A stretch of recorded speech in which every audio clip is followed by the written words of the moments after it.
Where my girls at? Where my girls at? Independent, free spirit. Ooh, it's something serious. Where my girls at? We link up in a cool minute. Where my girls at? It's going down, down. Where my girls at?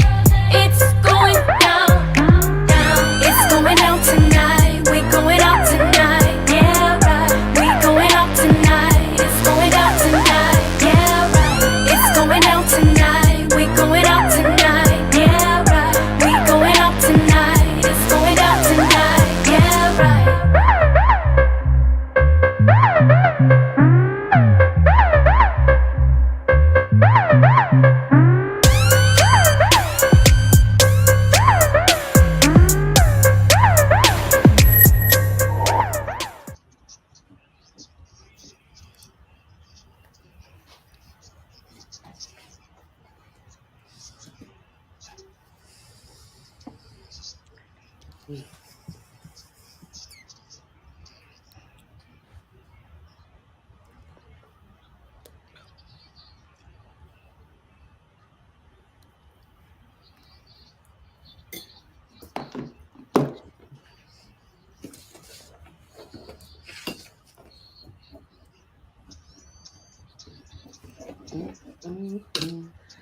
Oh, yes. Oh, yes. Oh, yes. Oh, yes. It is going down.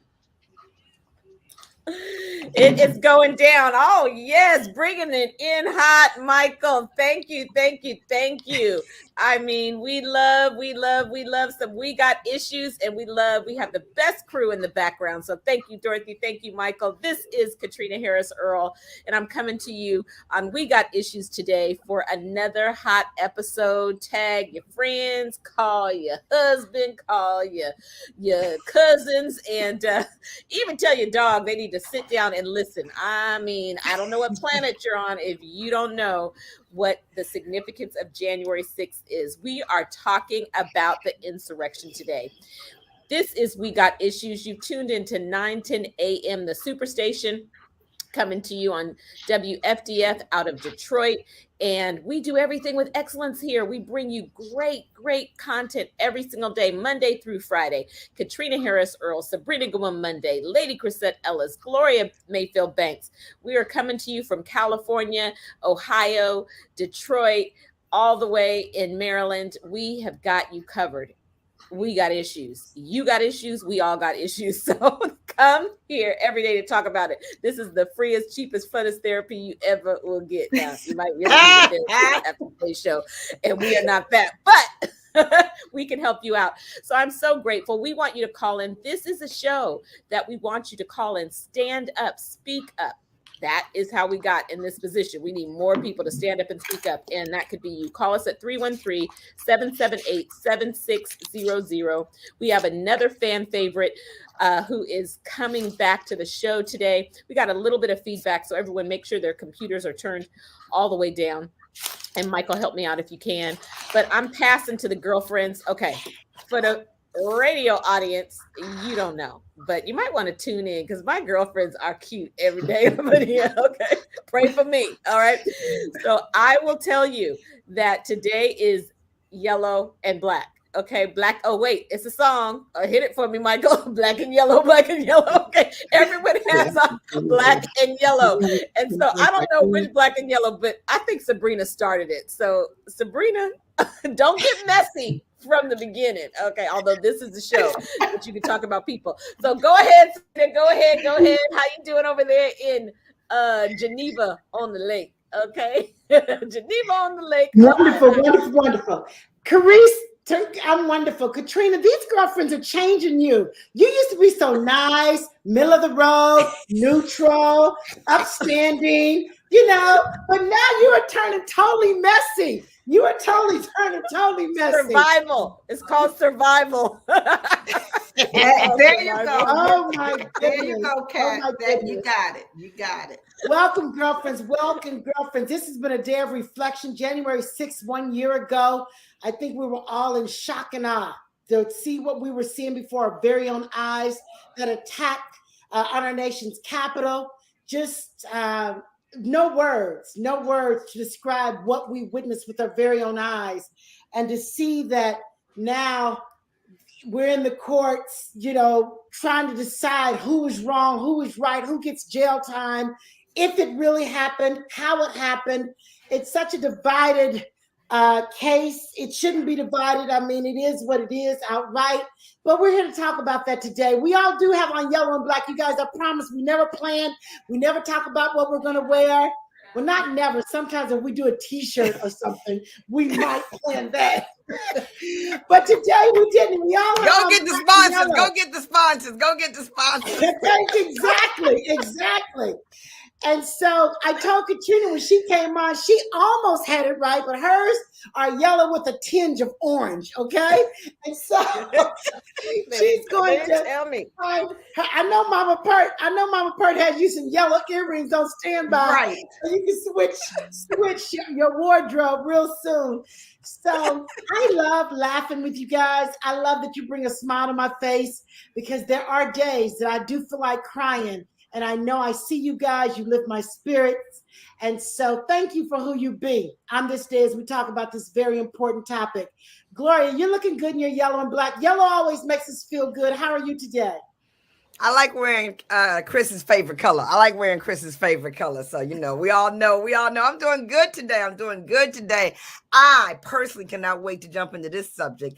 I know we can have some controversy on this subject. I love being educated on this subject. And I cannot even believe it's been a year. I can't even believe, you guys, that once again, we have a life incident where people say, do you remember where you were on January 6th? And everybody will remember exactly where they were at the time, what they were doing, darn near what they were eating when they were shocked by what they saw in our own backyard. And me being in Baltimore, DC was down the street. I almost could see the smoke coming out the stacks down there. But it's been a reflective day, a good day, a workout day. I'm here. I'm back. I'm ready. Chris, out the D. What's going on in the D? There's a lot going on in your world, for real. As they say, everything is good in the hood. Everything is good in the hood. And, it is a great day. Lots going on. What we all know is that from one moment to the next, life is precious and you just don't know. I always say you're one phone call away from having the best news of your life or the worst news of your life. So you better live your life to the fullest, because you just don't know.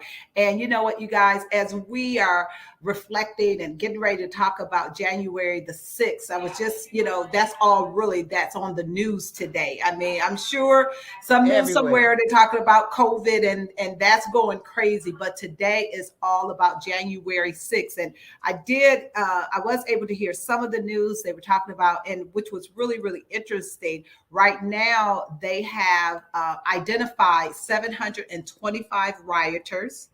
They have charged 70, and 30 have already are going to prison. 30, and I think one of the ones that had the highest number sentence is for 5 years. And I said, wow, 5 years out of your life for going to the Capitol and really believing that you had the right to go in and to put other people's lives in danger. So I totally remember where I was. I literally went back to my Instagram feed to see, because I totally remember my fingers certain things just gets my blood boiling. And on that day, it absolutely was boiling. So I have my tweet, what I said, what I was thinking. And I'm really glad that our Justice Department is taking this serious, and that they're not just sweeping it under the table, because so many things, in my opinion, has been swept under the table, or they haven't dealt with it with a strong enough hand. So I'm glad that they are going to continue to charge those people who thought it was their right to infringe on other people's rights. So I'm excited about this conversation, and I'm going to throw it back to you, Katrina. Yes, this is such an important topic, and we're going to get into it as we come back from the break. But first, I just want to bring our guest in and have him kind of catch us up on what's going on in his life, and right in time when we are ready to talk about this conversation. You know how folks say they got a black friend. I got one black friend. Okay. This is my one white boy friend. No, I got more than that, but I'm just telling you. He qualifies, and he is so cool. He is so cool. He doesn't mind me saying that, you guys. I'm telling you, Sean Smith is a father of two, husband of 20 years, speaker, trainer.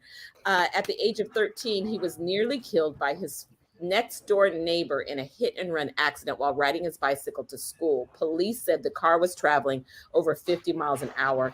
That let him know that the second chance on life, he stopped taking life for granted and promised himself to never settle for mediocrity. Every time I read that, it's like, wow. We talked about winning yesterday, and he's an example of winning.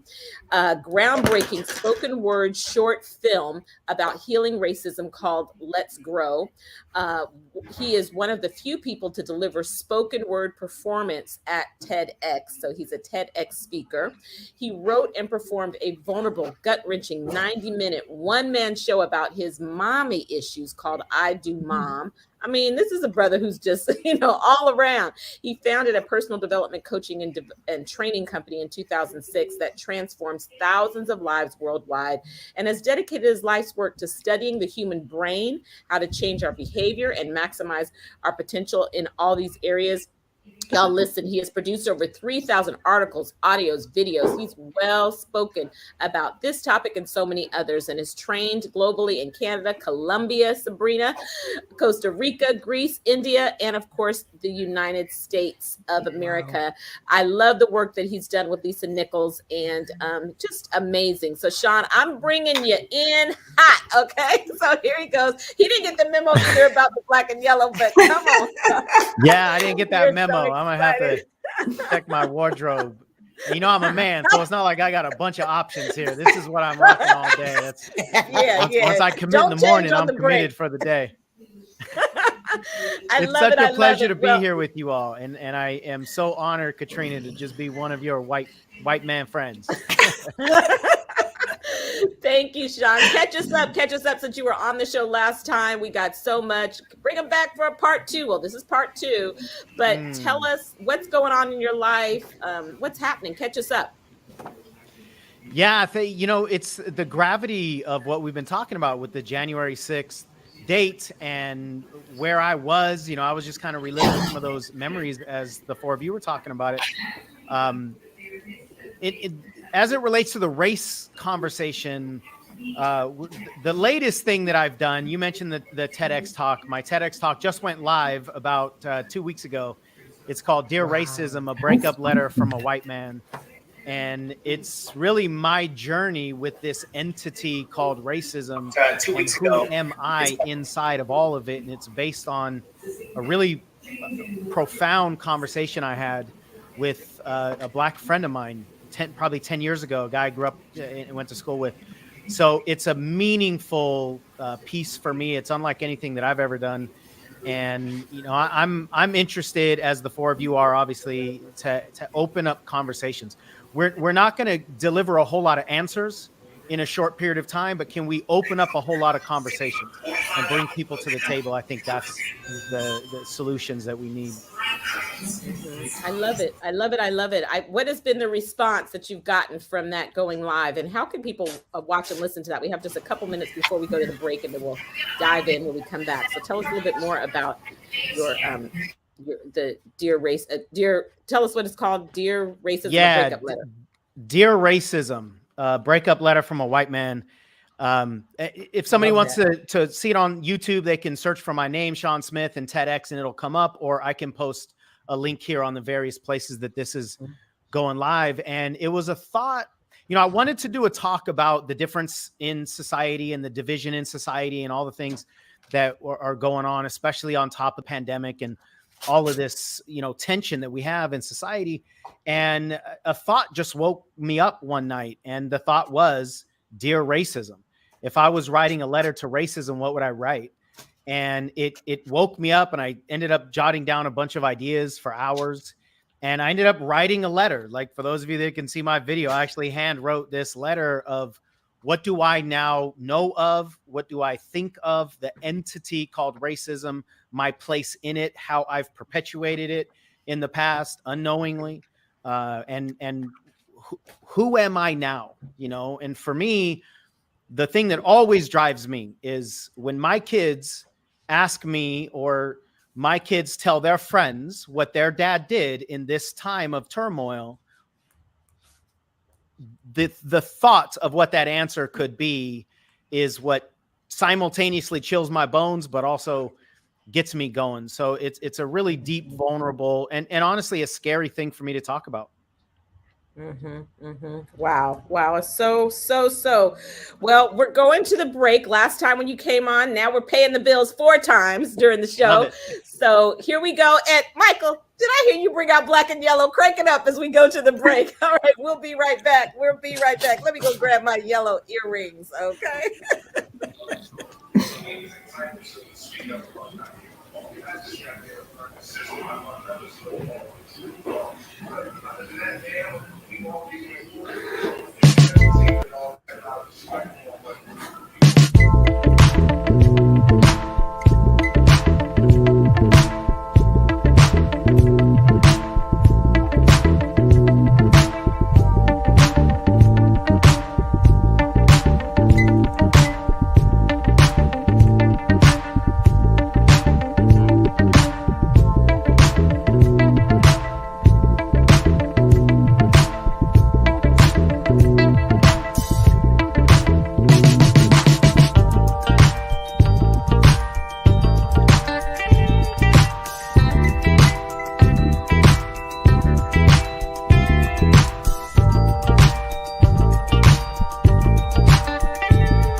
Oh boy, we are back. We are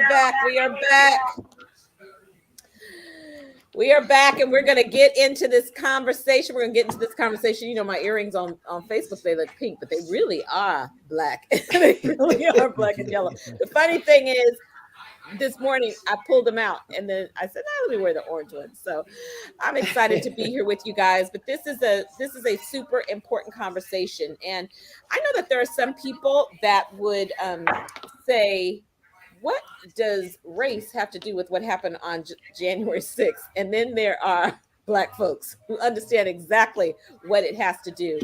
It has everything to do. There is power in truth. And the truth about the January 6th, 2021 attack on the US Capitol is this: racism and a fear of growing diversity in the United States was at the heart of the violence.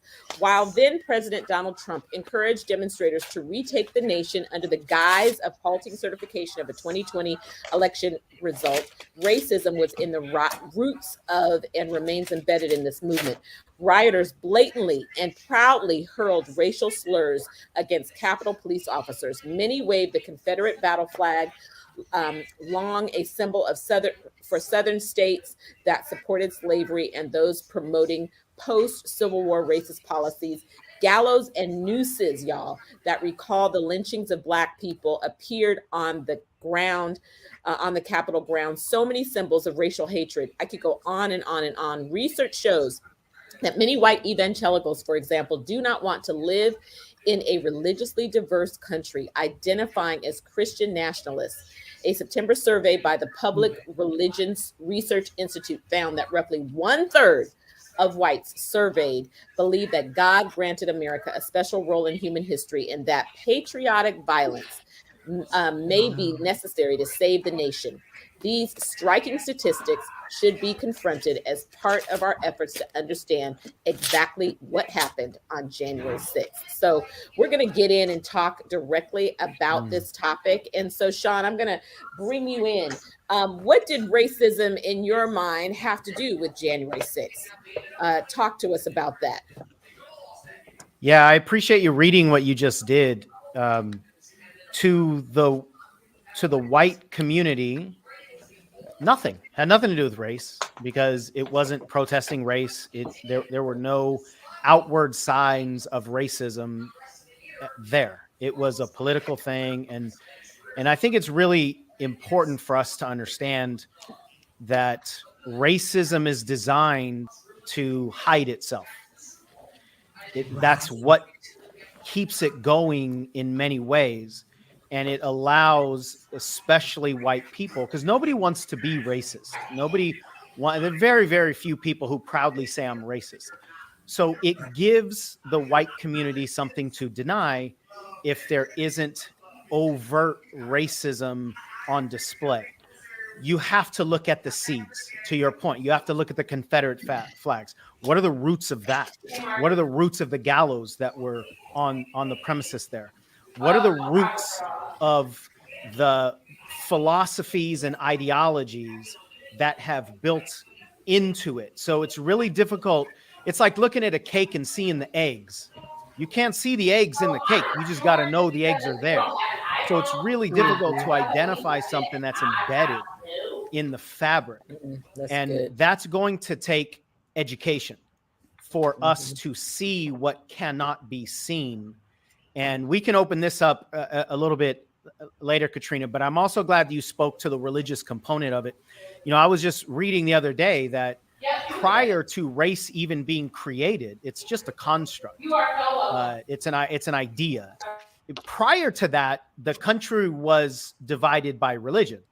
But as soon as a lot of the Black slaves started to convert to Christianity, now there was a new problem on their hand, because they couldn't make the distinction in who they're going to oppress.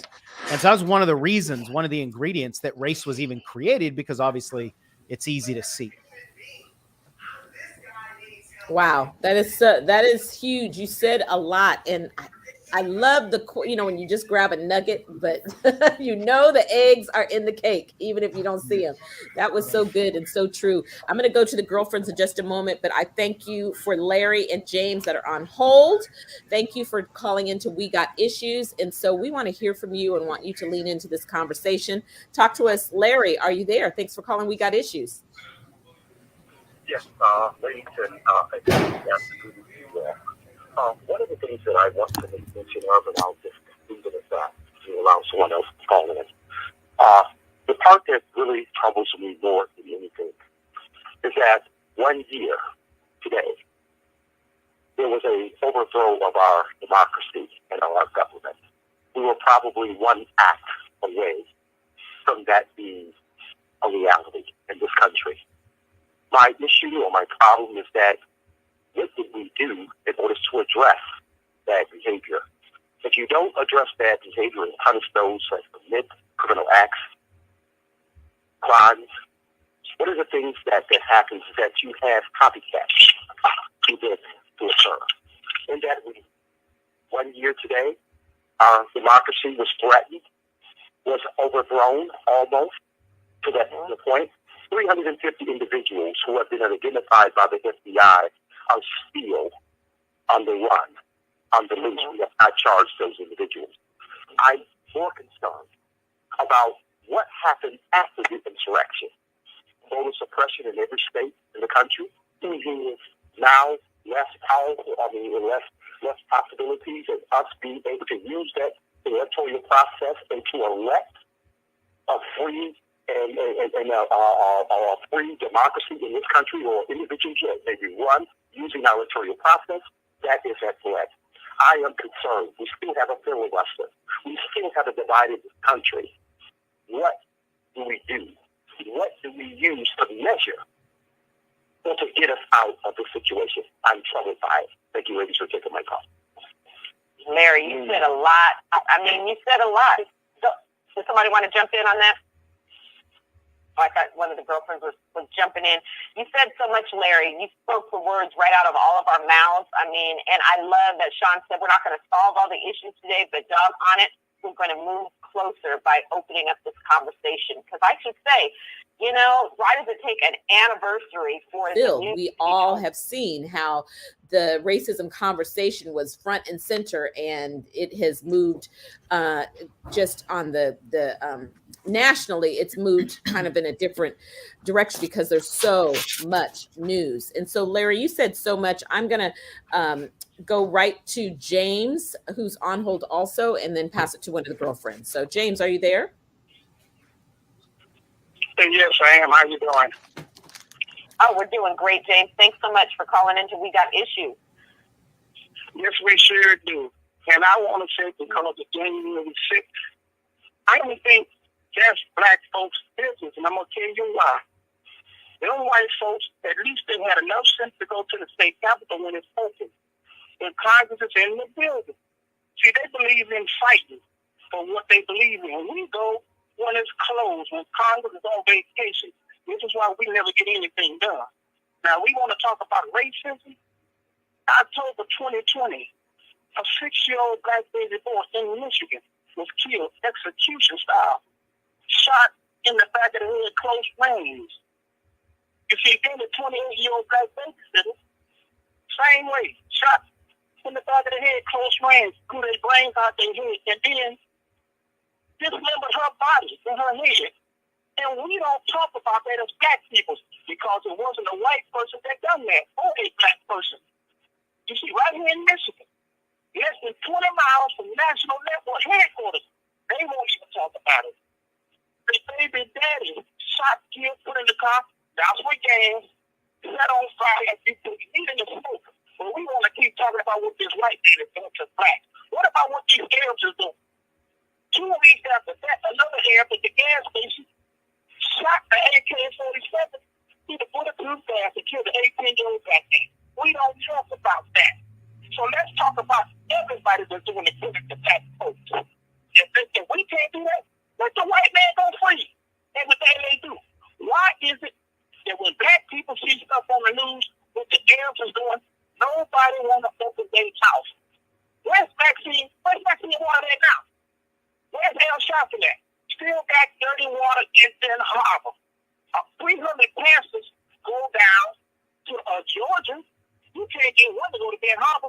They take your head in the voice.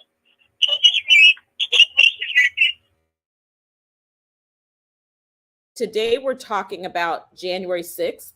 And as we opened the show, we said we can't solve that on this one show.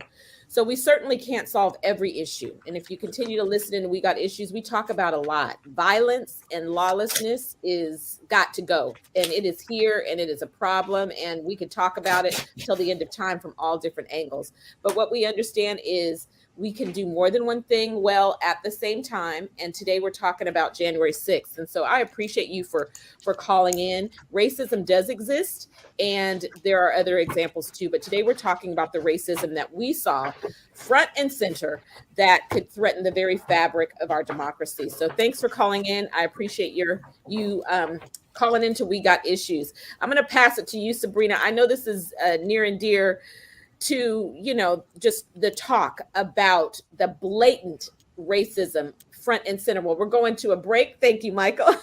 Thank you, Michael, for that. We're going to a break. Yeah, we get turned up and we forget to look at the clock. It is We Got Issues, and we will be right back because America, we got issues. We got issues.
Yes. We're going to make it what we make it. We are going to make it what we make it. This is a important topic. Everybody wants to talk about it. I know I'm seeing the chat on the social media. I know we have some more callers coming in. Sabrina, I'm bringing you back in. You are listening to We Got Issues. We Got Issues, and we're talking about January 6th, the insurrection. What you got? What you got to share? Oh, my goodness. It's just taken me to a place where it's a very somber situation. We've had such a good time this week, and I think sometimes I don't know, it's escapism. We talk about it all on We Got Issues, but today it's a very important topic. It just takes me to a place where we can run, but we can't hide. We have to look this thing in the mirror, look at it in the face, deal with it. What we saw happen on January 6th, where clearly our democracy was threatened. And one of the callers said, what can we do? What we cannot do is just continue to sit around and act like it's not around us. We've got to get involved. We've got to be very thoughtful. We've got to make a difference. We got to believe that we can make a difference, whether it's calling a legislator, writing a letter, being on the front lines of a movement. We can no longer just sit by and let somebody else handle our business. This is our country. This is the United States of America. And for what went down on January 6th a year ago is really unfathomable. And I think we have to name it. We have to shame it. We have to name it as talking about it. Say what it is. I know that I've been in situations where I know it's uncomfortable. I don't want to quite stir the pot, so I leave the conversation alone. I have to myself be okay with the conversation and get some understanding with my neighbors. I start with neighbors, friends, family members. We have to talk about it. So naming it for what it is, shaming it. I mean, we all should be embarrassed for what went down in the United States of America, January 6th. There's shame, great shame there. And then the last is prosecuted. These people need to be put in jail. They need to pay a price for the wrongdoing. And so I've just been sitting here taking it all in, listen to the callers, listen to Sean, saying, how can we be better? We've got to be better. Voter suppression, I mean, really what they're trying to do with voting laws all over the country. You guys, do we see what's happening right before our very eyes? I sometimes say, I'm going to move to another country. I just want to leave. But we can't just leave. That's the easy way out. So we got to fight, continue to fight for what's right. I'd love Chris. to add on to that if I can. Go ahead. Go ahead, Sean. Sure. What I believe Larry brought up and Sabrina, you just mentioned is really critical, accountability. However, we need to hold the roots of the problem accountable. None of those rioters are going to change anything. We can give them 1,000 years in jail, and what will happen is those people won't come back the next time that they're whipped into a frenzy, but they will be replaced by other people. The people that need to be held accountable are the ones in power. And those are the people that have yet to be held accountable. They've yet to be charged. We're just going after the soldiers. We got to go after the sergeants. We got to go after the people that were telling the lies, the people that were whipping all these folks up.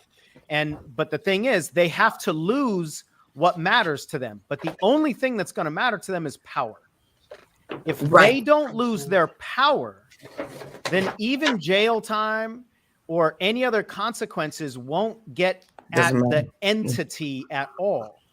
And the fact that, like, Alicia made a comment earlier too that I want to speak to. She said, imagine if the crowd had been black.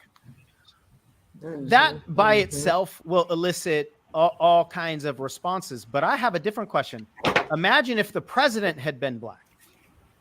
Imagine if the people on stage had been black. Imagine if the congressmen that are saying the same things that all these people were saying. Imagine if they had been black. Right. And just thinking that thought out will expose a lot of the racism that you spoke to, and we have to confront. I'm so with you, Sabrina. We can't just gloss over this stuff and hope that people will just come to their moral boundaries and go, you know what?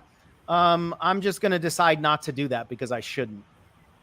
That's true. That's true. Chris, you were going to jump in and then we're going to go to a caller. Yeah, I was just going to say one of the things that January 6th did for me, it pulled the blinders off of my eyes and made me realize just how fragile democracy is, just how easy it can be taken away. You know, I haven't had my head in the sand. I know that racism exists. I know that bigotry exists. I mean, my parents, my mother talked about, you know, being raised in Tennessee and how they had to drink out of the black and the white fountains. Now, this is my mother. I'm not talking about my great, great, great, great grandmother. So that's not very far removed from me, that my mother has stories about that. So I totally know that it still exists. But somewhere in my naivety, I was still under the impression, well, we live in the United States. We have the government. We have, you know, our rules and we have our regulations, our Constitution. We're standing on the Constitution. And what this did for me is to say, hey, you really need to know, you know, going to school, you learn about the Constitution and how it works. And as you get older, you don't know all the nuances. But watching how things are working in Congress, it is not far-fetched to see if you get if you get a certain type of person in authority, they literally can turn back the hands of time. And you think, I can't believe there'll ever be a time in my lifetime where they say Black people can't vote. You know what?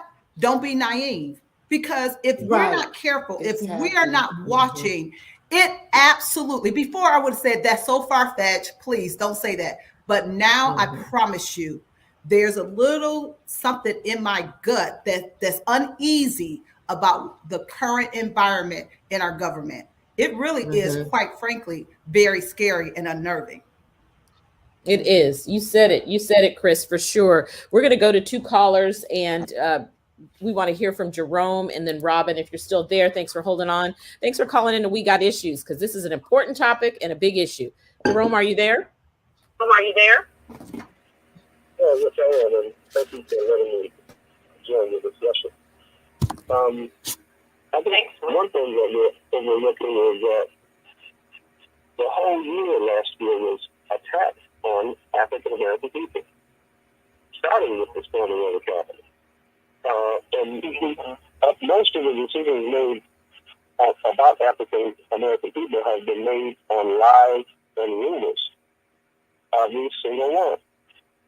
The federal government said that Dr. Martin Luther King was the most dangerous man in America. That was a lie and a rumor that incited his assassination. The storming of the Capitol itself was a lie and a rumor about us, voter fraud.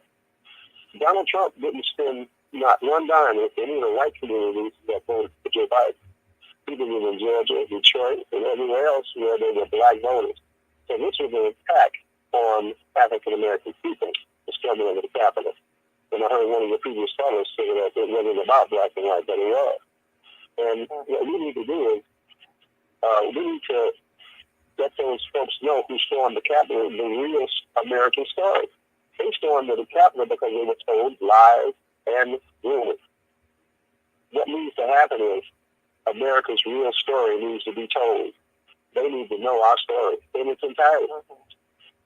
No student needs to be able to graduate from any public school or institution without knowing our story in its entirety with all of its depth. It's real simple. If they knew better, they would do better. And if we knew better, we would do better. So what I'm saying is know our story.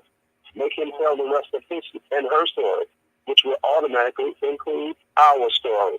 And most of all, know my story. Because if you don't, you got to ask somebody about me. Know your history, or you're doomed to repeat it. Yeah. I love it. I love it, Jerome. Jerome, is this your first time listening to We Got Issues? We appreciate you adding some great value to the conversation. No, it's not. I listen all the time, and I actually called once or twice. And I believe the first time I called, you guys suggested that I ran for an office. That was you. Well, we'll say it again because you're bringing it, my brother. Well, you know, if those folks knew, I mean, even in our the black communities, if we knew our values, we would never kill each other in the street. If those officers knew Breonna Taylor's value, they would have never shot her. I mean, you already saw the movie Hidden Figures. Where those 3 black women computed the disintegrated and all those planets. There were no computers then. They were the computers. Computers were designed after them. And everybody that stops at a traffic light should think about a black person. When you flush your toilet, you should think about a black person. Those people in the Capitol, when they reached up under their chairs, the gas mask was created by a black person. If we all knew our values, we would do better. Wow, Jerome, you added a lot of conversation, and don't be hiding out. Keep on calling in because, you know, as sports sisters, we love having the man perspective on We Got Issues on all of them. But honestly, you added some great value, and we appreciate you so much. You brought something up, so as we go to break, I'm going to have Dorothy play it for the Facebook audience. And Michael's going to play it for our radio audience. This is, guess what, from my favorite app, TikTok. But what it is it is the footage of the insurrection and the Fox News coverage of Black Lives Matter protests. What would happen if they put what they said about the Black Lives Matter on top of the insurrection? Because we know they reported it differently. So go ahead and cue that, and we'll go right to break, and we'll be right back.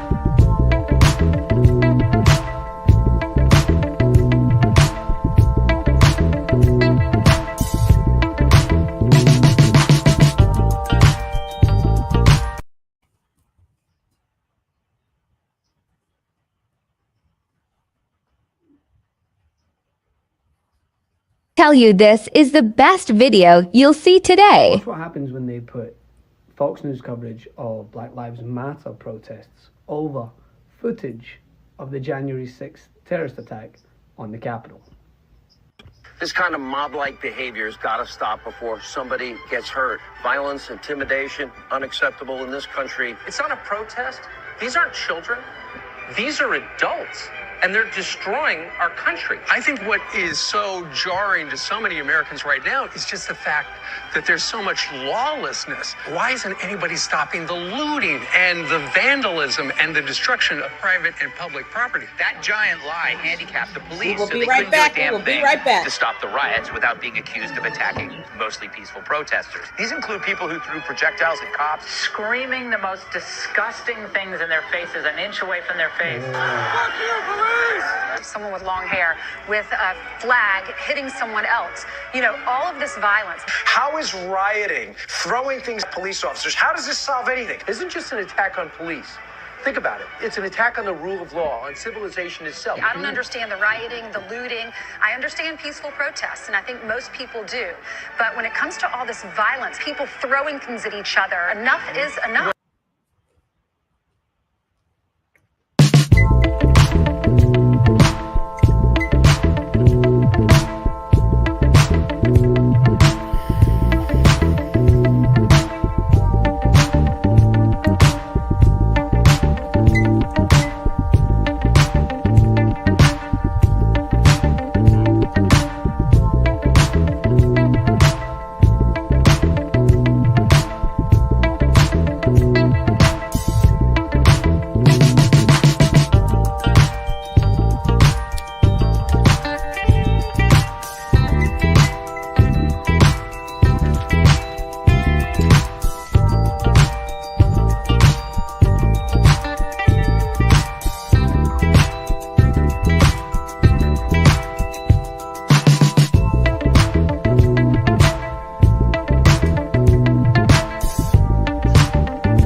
Welcome back, welcome back, welcome back to We Got Issues. We're having a very important conversation today with the Force of Friendship and with Sean Smith. You want to be sure you're following him at Coach Sean Smith because he will keep you laughing, but he also breaks it down and keeps it real. And don't let something happen in America.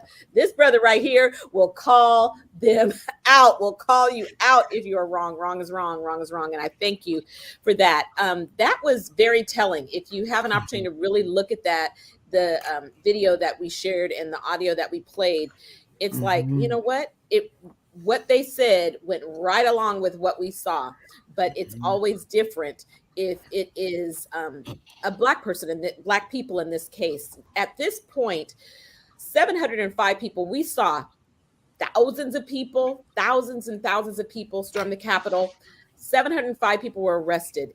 At least 165 found guilty. 71 have been sentenced, and we're a year later. I'm going to pass it to you, Sean, so I could bring you back into the conversation. You talked about this cult-like formula. Can you talk about that? What causes, in your opinion, this really cult-like following? Because Donald Trump stood up there, gave this speech, and then here we go. It's like, follow me off the cliff. Can you talk about that? Yeah, this is what I'm most fascinated by and most passionate about. And, you know, I don't have any political programming. I've only voted once, which is in our last election. 2 years ago, I didn't know what a Republican or a Democrat was. I didn't know Trump was a Republican. I didn't know any of that stuff. But I started to pay attention when I was fascinated by a lot of the behavior, a lot of what I see as cult-like following. And the easiest thing to manipulate is ignorance, which is why I loved what our previous caller just said. The majority of what fuels so much of the following is based on ignorance. And if I just tell you what to think and how to think, and then you believe me and you don't challenge me, and I don't have to prove that what I'm saying is true, then I'm obviously going to plant things that I can then use to manipulate you. So if I've got your ignorance, I've got you. And now if I can add on to that fear, and anybody that studies the real history of this country and not the white mythology that is in our textbooks, then we'll know that at the root, if we go back hundreds and hundreds of years, there was blatant fear of Black people. I mean, it's literally in the laws. Nobody could deny that. So that fear is a primal component. So now we've got ignorance on top of fear. And if you add the final piece to this, which is what you brought up early on, Katrina, righteousness. If people believe that they are fighting for what is righteous, now they feel like they've got this obligation to be there at the Capitol, to be there to fight for what they believe is righteous. I actually coined a term I think I coined it in my recent TEDx talk, and I said I called it righteousness. I never heard of it. When I saw, I was like, "Ooh, righteousness." Okay. Wow. Righteousness. Because now when you put white on top of it, and when you think that God has anointed white people, now we've got those three components on top of each other. It is a concoction that is so dangerous and so scary. And when people, when their identity as a good person, especially following what they believe is to be the word of God, and these people, whether it's Black or non-white or gay or whoever they believe as the enemies, once they're involved in this good versus evil battle and they've chosen a side, it's over. It's game over. There's no conversations with these people that are going to pull them out of that fantasy. And my fear is that piece right there is not what's being addressed. We can lock up the rioters, but until that piece gets dismantled, we actually cannot make any institutional progress. We can't even think about equity because we're miles away from equality.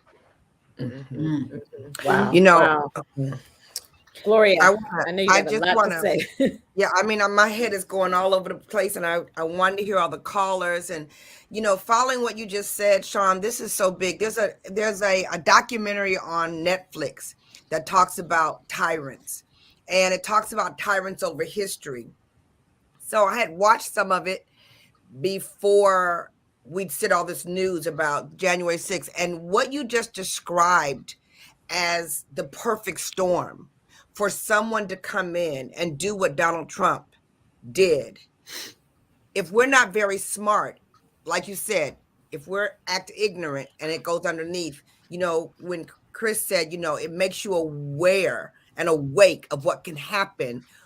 And we all know that history repeats itself over and over and over again. It is amazing how where we are right now, we were perfectly positioned for someone like him to come in and do what happened. And I had not realized that before, but it is so horrible where we are and we don't know it, where we are and we haven't put the pieces of the puzzles together to make it fit to create this perfect storm. And if we don't do something, and we're the only ones who can do something, and it's so interesting that it is based in race, but if we go at it through just race, it's a hard thing to change. If we go at it with the problem that it is, we have to figure out how to go at it a different way, because they will poo-poo it if it's about race.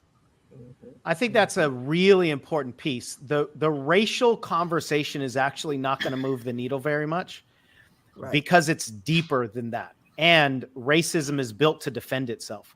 I think what you just mentioned is really important for us to understand the problem. The problem is not Donald Trump. Donald Trump is not a cult leader, but he has a cult following.